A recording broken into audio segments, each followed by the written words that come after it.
Hello, Creative Gems. Welcome back to Creativity. I'm back today with another fun Dollar Tree DIY, and today we're going to make a large vase using these two clear, large round plastic trays. Although these trays are see-through, they also have a pretty diamond pattern on them, but for today's craft, we're going to cover them up. The first thing I'm going to do is I'm going to position the two trays together front to front like so. And to help keep the two trays temporarily in place, I'm going to apply a couple of pieces of tape, one piece on the right side and one piece on the left side. For this step, I'm using Scotch tape, but you can also use painter's tape or whatever you have that will be easy to remove later. Next, I'm going to start binding the two trays together using a strip of this beautiful silver crystal cluster trim. This trim is not self-adhesive, so I'll be using some hot glue to adhere it to the pair of trays. And you'll notice that the trim I have here isn't going to go all around the tray, and that's because I'll only be applying it around the bottom half like a semicircle. So I'll start with the middle of the trim and then work my way up each side. I love working with this trim because it can be cut to size and it's flexible, so it can conform to the round shape of these trays. And you'll notice that I'm working in small sections at a time, checking to make sure the two trays don't shift out of position as I apply the trim. If you're finding that the trays are still shifting around, you may want to add a third piece of tape temporarily towards the top at the opposite end of where you're applying the trim. So while I work on this, I would like to take a moment to thank you for tuning in to today's craft project. If you enjoy glam home decor crafts and DIY crafts on a budget, please let me know by hitting the subscribe button. And if you like what you see today, please give me a thumbs up as well, so YouTube will continue to recommend my channel to other viewers like you.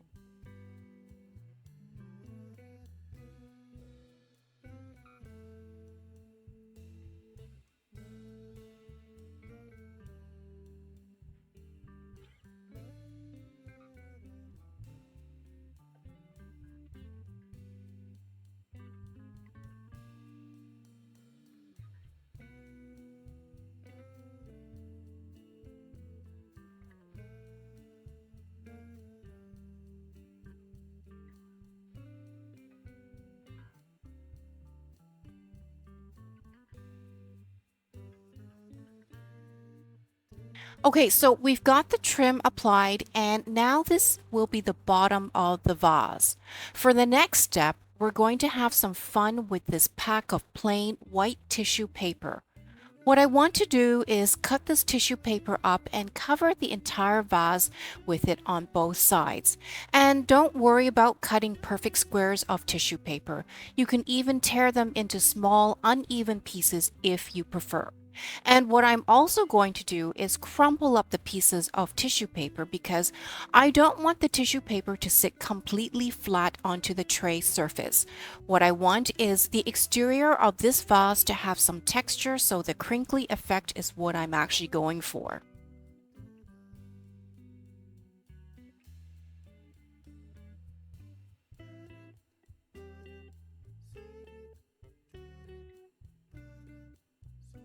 To adhere the pieces of tissue paper onto the vase, we're going to be using some Mod Podge, which is a classic crafting staple of mine. I've got the glossy type, but you can actually use the matte version as well if that's what you have in your stash. Since these trays are rather large, I'll use a wide foam brush to apply the Mod Podge. Apply a generous amount, but not too thick of a layer of Mod Podge. You want to use your foam brush to smooth it out. Then take one of the pieces of tissue paper and lay it down on top of the Mod Podge. I like to work in small sections so the Mod Podge won't dry out before I get the chance to cover it with the tissue paper. So I'll just continue this process until the entire side of this vase is completely covered with tissue paper. And as you place the tissue pieces down, go ahead and overlap the pieces slightly because that will also help to create the folds and creases I'm going for.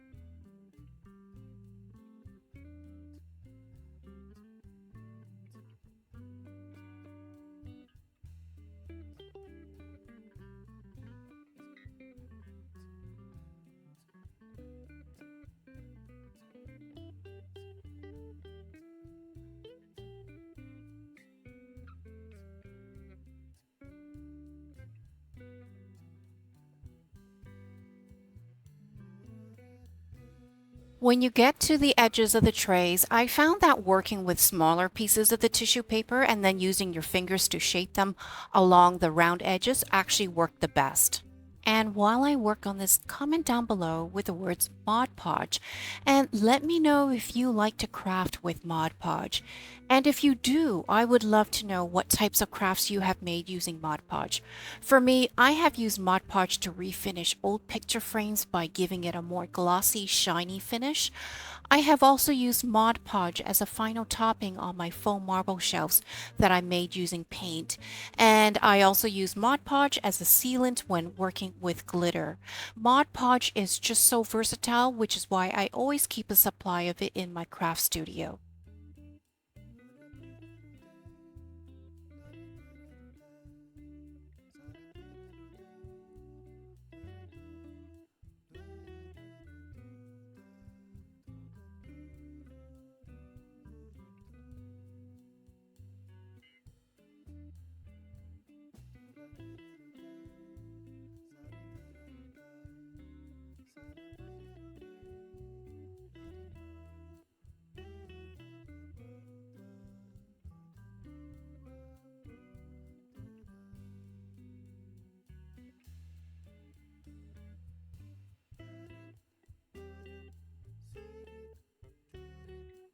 I'll go ahead and finish all the edges and then come back to show you the progress.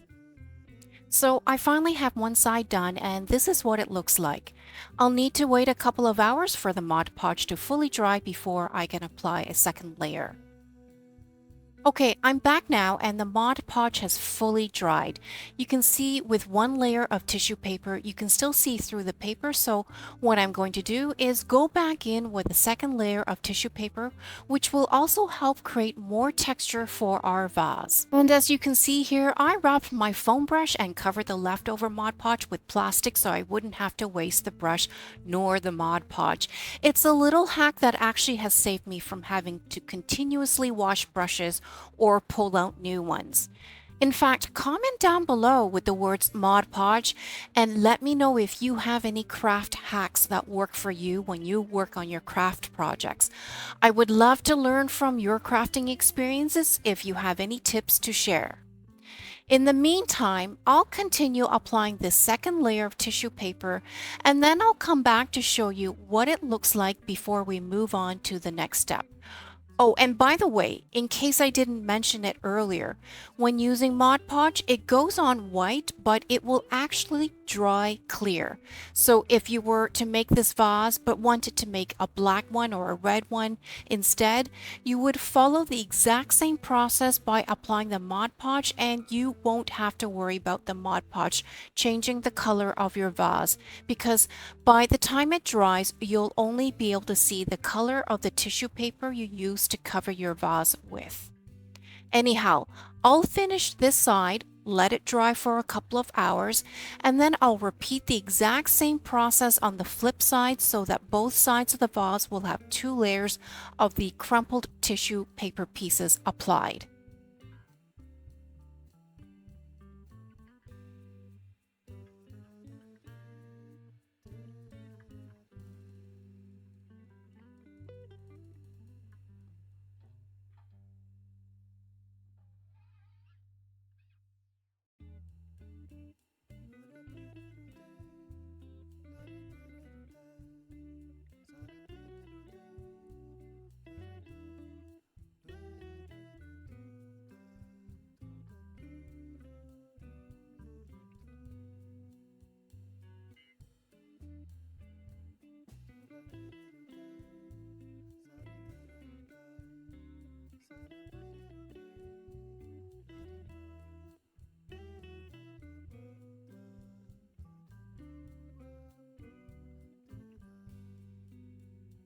Okay, so with two layers of tissue paper fully dried, this is what the vase looks like so far. You can see some of the creases we created by crumpling the tissue paper and overlapping some of the pieces. And overall, this vase is pretty opaque now, which is exactly what we want. And I know you can still see some areas of the vase where some light is still shining through, but that won't matter because for the next step, we're going to take care of that.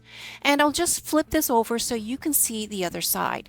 It looks pretty similar, and then at the top, I can still open it slightly to insert a few stems of flowers later.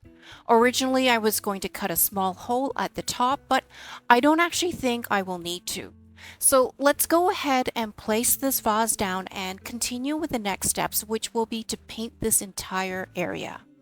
I've got some leftover paint from a home project I did a few years back, so that's what we're going to use.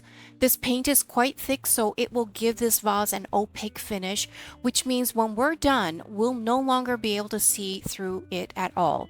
But the good news is we'll still be able to see the lovely creases we created on the surface with the crinkled tissue paper.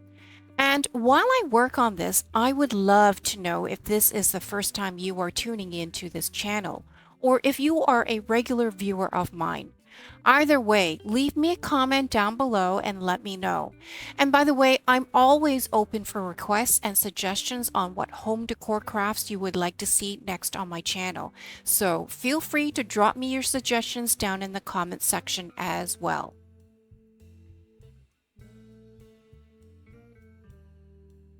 So you can see now this one side is completely painted and look how nice those creases look. But before I let this side to fully dry, what I want to do is go in with white glitter to give it a bit of extra texture.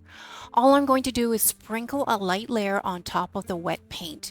The white glitter will add a tiny bit of extra texture and some subtle shimmer as well. Of course, if you don't like the shimmer, you can absolutely skip the step and just leave the paint to dry for a half hour or so.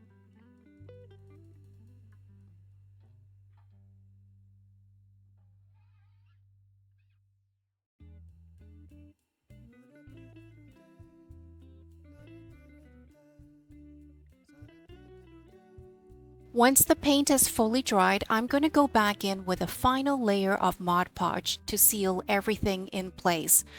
Not only does the Mod Podge act as a glue, but it also acts as a sealant. Another reason why I love crafting with Mod Podge.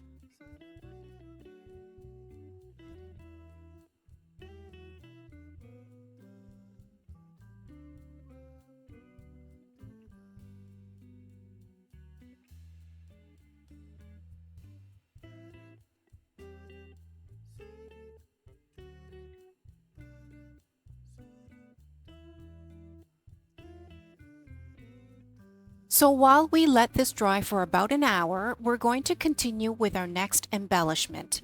Here I've got some white feathers I picked up at the Dollar Tree. I'll just take a few out to show you what they look like.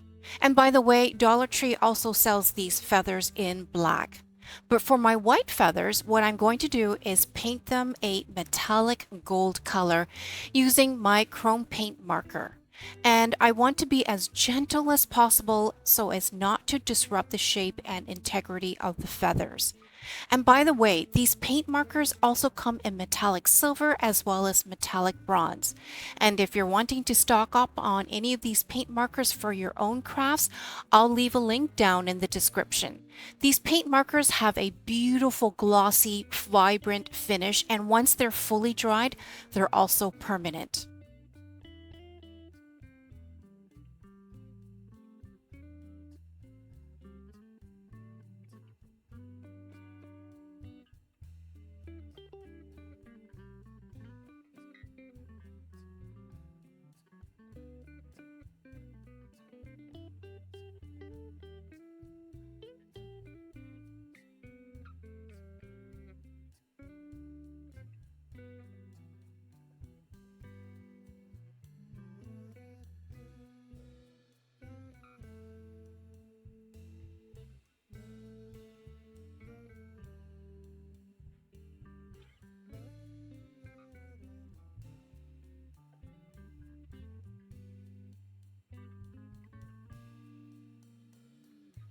Okay, so I've got two painted and they're both completely dry, and this is what they look like.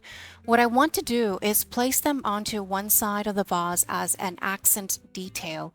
We can place them in the middle in a crisscross pattern like this, or maybe on the side, or maybe both side by side in the middle like this.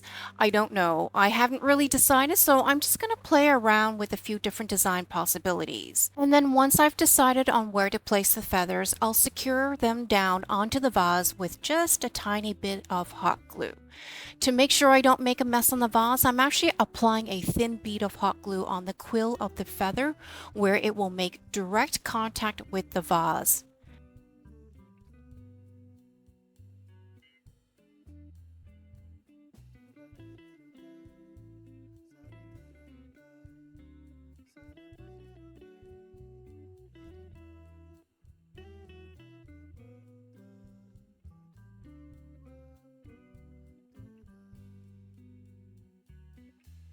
Now I've turned the vase upside down because I want to show you the edge of the trim.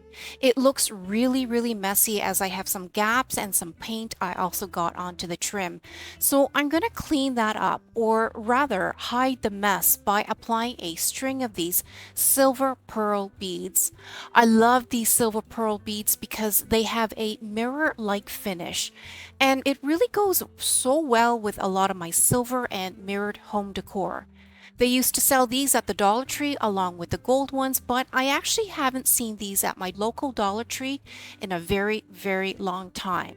I often see the colored ones like red and green, but haven't seen the silver and gold ones in a long time.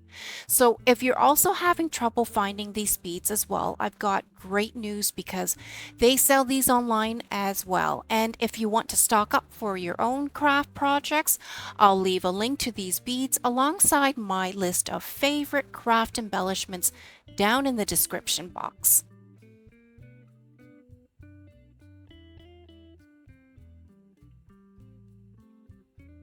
So you see here, I've got the edges of the trim completely covered with these beads, and now I'm going to continue to apply the beads along the top edge of the vase as well, making sure to not glue the two trays together because we still want to be able to open the top slightly so we can insert a couple of stemmed flowers into the vase.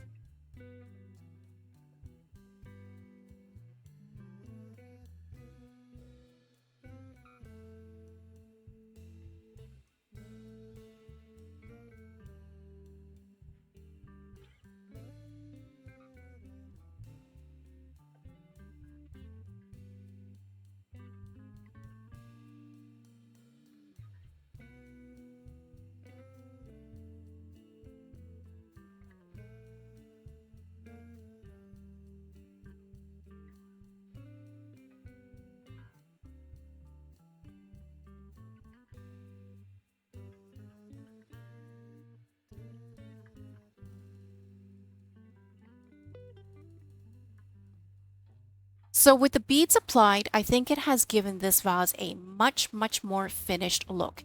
And let's check to make sure the top can still open slightly. Look at that, it's perfect. So let's place this vase onto the table so we can complete the last step of this project, which is to build a base for the vase to sit on. And to do that, I have a few of these silver ornament balls. I actually used these balls on a different craft that I ended up dismantling, but I never threw these balls away, so today we're going to give them a new purpose. I've got two ornament balls glued together, but we need to remove the little silver pearl beads from the middle. Next, I've got a bag of these large, clear, diamond-shaped gems from the Dollarama. I'm going to grab two of them from the bag, and then we're going to insert one into each of the pair of silver ornament balls. See how on one end we have a hole? This is where the cap used to be, but I snipped it off, which created this hole. So we're going to take one of the gems and insert the pointy end into the hole. And to make sure the gems stay in place, I'm going to apply a bit of hot glue into the opening of the hole first and then insert the gem into it. Now, before the hot glue fully cools and dries, you want to double check to make sure the gem is inserted straight. If it's lopsided, gently straighten it and keep checking and adjusting until it's perfectly straight. Then repeat the same steps for the second pair of ornament balls.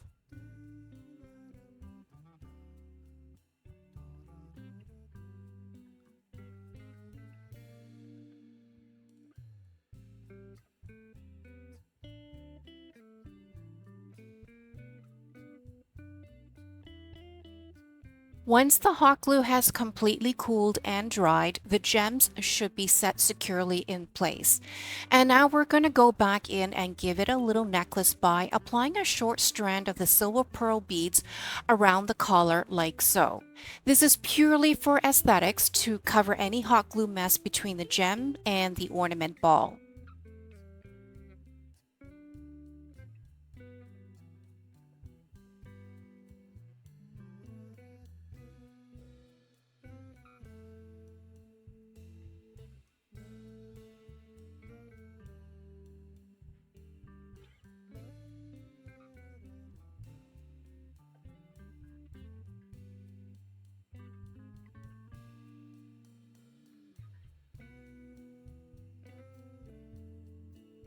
Now, with both pairs done, we're going to secure them onto the bottom of the base with, you guessed it, more hot glue.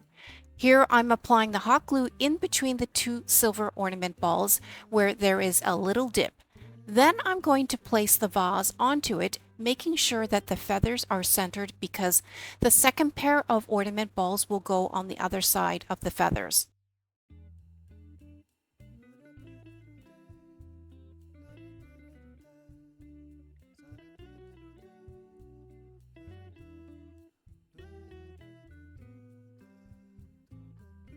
So essentially, we have built some legs for the vase to sit on. I'll keep adding bits of hot glue to help stabilize the vase onto the base, and then I'll leave the whole thing to set for a minute. And here's the final look for our vase. Here I've got the vase featured as a showpiece in front of our fireplace. You can really see the beautiful textures that we created with the crumpled tissue paper, the white glitter, and the paint we applied. While the vase is actually plastic, it actually looks like it could be made out of a clay or ceramic material. And here's the vase sitting on a console table with some flowers in it. Today's craft project was so much fun to make, and it all started with a couple of dollar store trays and some tissue paper. If you enjoyed today's craft tutorial, please like and subscribe to my channel and share with other creative gems. Also remember to hit the notification bell so you can be notified every time I have another DIY glam project on my channel.